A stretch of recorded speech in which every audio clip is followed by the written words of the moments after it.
জিলহজের আজকের এই দিনে আরাফার দিনে আপনি ছোট্ট একটা দোয়া আছে, যে দোয়াটা আমি আপনাদেরকে বলে দিব। এই দোয়াটা যদি মাত্র 21 বার পাঠ করেন, আপনার ঘরে কোনোদিনও টাকা পয়সার অভাব হবে না, আপনার রিজিকের কোনো টেনশন করতে হবে না। আল্লাহ রাব্বুল আলামিন আপনাকে রিজিক দান করবেন। এটা আমার মুখের বানানো কোনো গল্প কবিতা নয়, কিংবা ভিউ পাওয়ার জন্য মিথ্যা কোনো কাহিনী নয়। এটা হাদিস শরীফ থেকে আপনাদেরকে বলতেছি, প্রমাণিত এবং সহিহ হাদিস থেকে আপনাদেরকে বলতেছি। যদি এই আমলটি করেন আজকের এই দিনে, আরাফার এই দিনে, আপনি যখন রাত্রে ঘুমাতে যাবেন, ঘুমাতে যাওয়ার পূর্বে অজু করে মাত্র এই দোয়াটা 21 বার পাঠ করবেন, ইনশাআল্লাহ আল্লাহ রাব্বুল আলামিন আপনার যদি পাহাড় পরিমাণ ঋণ থাকে, আপনার সমস্ত ঋণ আল্লাহ তাআলা খুব শীঘ্রই পরিশোধের ব্যবস্থা করে দিবেন। আপনার ঘরে অভাব, যত ধরনের অশান্তি, মারামারি, হানাহানি, কাটাকাটি হচ্ছে কিন্তু একমাত্র অর্থনৈতিক কেন্দ্র করে। ঘরে ঘরে ঝগড়া, দেখা গেছে স্বামীর ইনকাম কম, স্ত্রী সেটা মানতে পারতেছে না, বাচ্চা কাচ্চার ভরণ পোষণ সঠিকভাবে দিতে পারতেছে না, এদিকে ঋণ, ওইদিকে বিভিন্ন জায়গা ঋণের জর্জরিত। সমস্ত টেনশন, সমস্ত অশান্তিগুলো দূর হয়ে যাবে। প্রিয় দিনী ভাই এবং বোনেরা, আপনারা বিশ্বাস করে, ইয়াকিন করে এই আমলটা করেন, ইনশাল্লাহ আপনার সমস্ত অভাব অনটন আল্লাহ তাআলা দূর করে দিবে। যদি আপনি এই দোয়াটা ঘুমাতে যাওয়ার পূর্বে মাত্র মাত্র 21 বার পাঠ করেন। আরাফার দিন হচ্ছে বছরের শ্রেষ্ঠ দিন। মনে রাখবেন, 365 দিনের মধ্যে সবচেয়ে দামি, সবচেয়ে সম্মানিত রাত হচ্ছে লাইলাতুল কদরের রাত। যে রাত্র, এক রাত্র 83 বছর 4 মাসের সমান। 83 বছর 4 মাসের সমান হচ্ছে লাইলাতুল কদরের একটি রাত। আর এই 365 দিনের মধ্যে একটা দিন হচ্ছে সর্বশ্রেষ্ঠ দিন। সেই দিনটি হচ্ছে এই যে আরাফার দিন, অর্থাৎ 9ই জিলহজ, আরাফার দিন। 9ই জিলহজ কিন্তু এখানে দুইটা মত। একটা হচ্ছে, অনেক ওলামায়ে কেরাম, মুফাসসিরিনে কেরাম বলেছেন যে যেদিন হাজী সাহেবগণ আরাফার ময়দানে অবস্থান করেন সেটাই আরাফার দিন, পৃথিবীর মানুষ যে যেখানেই থাকুক।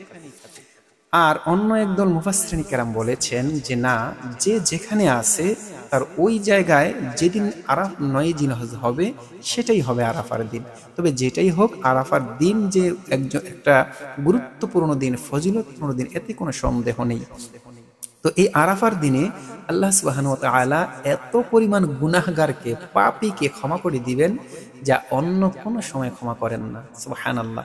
তো এই আরাফার দিনে আমরা একটা বিশেষ আমল করব, সেটা হচ্ছে যে রোজা রাখার কথা বলেছেন নবী করিম সাল্লাল্লাহু আলাইহি ওয়াসাল্লাম। বলেন যে আমি আশা করি আল্লাহ তাআলা যদি এই দিনে কেউ রোজা রাখে, তার সামনের 1 বছরের গুনাহ, পিছনের 1 বছরের গুনাহ আল্লাহ তাআলা ক্ষমা করে দিবেন। এবং বিশেষ করে একটা আমল করবেন, সেটা হচ্ছে লা ইলাহা ইল্লাল্লাহু ওয়াহদাহু লা শারীকা লাহু লাহুল মুলকু ওয়া লাহুল হামদু ওয়া হুয়া আলা কুল্লি শাইইন কাদির। এই দোয়াটা বেশি বেশি পাঠ করবেন। সুবহানাল্লাহ, আলহামদুলিল্লাহ, এই দোয়াগুলো বেশি বেশি পাঠ করবেন। লা ইলাহা ইল্লাল্লাহ, লা ইলাহা ইল্লাল্লাহ, এর চেয়ে দামি, এর চেয়ে ভারী কোনো জিকির পৃথিবীতে নাই। এই দোয়াগুলো বেশি বেশি পাঠ করবেন। তো এই যে হচ্ছে এই আরাফার দিনের ফজিলত। তো এই দিনে আপনি ছোট্ট একটা দোয়া আছে, দোয়াটা আপনি যখন রাত্রে ঘুমাতে যাবেন সুন্দর করে অজু করবেন। অজু করে রাত্রে ঘুমাতে যাওয়ার পূর্বে আপনি কয়েকবার দুরূদ শরীফ পাঠ করবেন। আমরা যে দুরূদ শরীফটা নামাজের মধ্যে পড়ি এটা পড়তে পারেন, যদি এটা লং হয়ে যায়, বেশি বড় হয়ে যায়, আমরা অনেকেই পড়তে পারি না, তারপরে যারা পারেন না আমার সাথে সাথে একবার পড়তে পারেন। আল্লাহুম্মা সাল্লি আলা মুহাম্মাদিন ওয়া আলা আলি মুহাম্মাদ কামা সাল্লাইতা আলা ইব্রাহিম ওয়া আলা আলি ইব্রাহিম ইন্নাকা হামিদুম মাজিদ। আল্লাহুম্মা বারিক আলা মুহাম্মাদিন ওয়া আলা আলি মুহাম্মাদ কামা বারাকতা আলা ইব্রাহিম ওয়া আলা আলি ইব্রাহিম ইন্নাকা হামিদুম মাজিদ। এই দুরূদ শরীফটা আপনি 11 বার পড়বেন। যারা এটা না পারেন, শুদ্ধ করে না পারেন, তাহলে আমার সাথে সাথে শর্টকাট একটা দুরূদ শরীফ আছে, সেটা পড়ুন। সাল্লাল্লাহু আলাইহি ওয়াসাল্লাম, সাল্লাল্লাহু আলাইহি ওয়াসাল্লাম, সাল্লাল্লাহু আলাইহি ওয়াসাল্লাম। এই দুরূদ শরীফটা 11 বার পাঠ করবেন। পাঠ করার পরে যে দোয়াটা আপনি পড়বেন, সেই দোয়াটা হচ্ছে, আমার সাথে সাথে বলুন, সুবহানাল্লাহি ওয়া বিহামদিহি, সুবহানাল্লাহিল আযীম ওয়া বিহামদিহি, আস্তাগফিরুল্লাহ ওয়া আতুবু ইলাইহি। সুবহানাল্লাহি ওয়া বিহামদিহি, সুবহানাল্লাহিল আযীম ওয়া বিহামদিহি, আস্তাগফিরুল্লাহ ওয়া আতুবু ইলাইহি। এই দোয়াটা যদি আপনি ঘুমাতে যাবার পূর্বে অজু অবস্থায় মাত্র 21 বার পাঠ করতে পারেন, 21 বার পাঠ করার পরে আবার দুরূদ শরীফ পড়বেন, সাল্লাল্লাহু আলাইহি ওয়াসাল্লাম, সাল্লাল্লাহু আলাইহি ওয়াসাল্লাম, সাল্লাল্লাহু আলাইহি ওয়াসাল্লাম। এই দুরূদ শরীফটা পড়িয়া 21 বার পড়ার পর ডান কাত হয়ে ঘুমায়া যাবেন ইনশাআল্লাহ। আপনি কয়েকদিন এই আমলটা করতে থাকুন, বিশেষ করে এই আরাফার দিনে আমলটা শুরু করে দিন। আল্লাহর নামে শপথ, আপনার কোনোদিন অভাব থাকবে না, কোনো অভাব থাকবে না, ঋণ থাকবে না, ঘরে টাকা পয়সার কোনো টেনশন আল্লাহ তাআলা রাখবেন না। আপনার সমস্ত টেনশন আল্লাহ তাআলা দূর করে দিবেন। এই জন্য এই আমলটা আজ থেকে আপনারা যারা যারা দেখতেছেন ভিডিওটা, এই আমলটা শুরু করে দেন ইনশাল্লাহ।